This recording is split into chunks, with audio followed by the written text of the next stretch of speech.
Получается, это срок годности, да? То есть это дата изготовления? Ну, получается так, да. Ну, это придется убрать, наверное? Да. Сейчас мы займемся.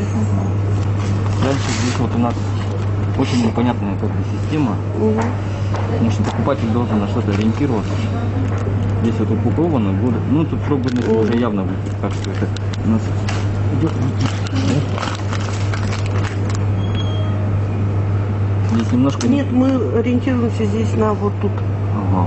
Дата срок годности 24 февраля. Да? Да.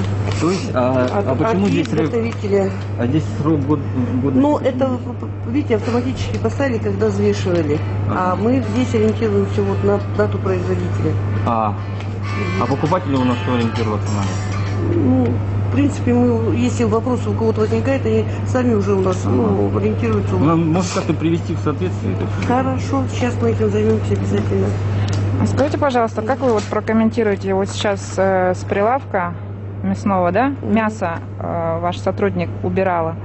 Я спросила, куда вы убираете мясо, и она ответила на упаковку. Хотя мясо уже было упаковано. То есть вы его заново переупаковываете, и новый срок годности или как? Не новый срок годности, просто не слишком, видимо, товарный вид был, поэтому мы обязательно следим за этим. И чтобы товар был в личном виде, так сказать. Так, здесь упаковано у нас будем до 23, но тут упаковано 23. Ну, в принципе, срок годности есть, но тут просто отвратительно, Ну, наверное, давайте мы претензии предъявим, тогда я прямо напрямую скажу производителю Байкал.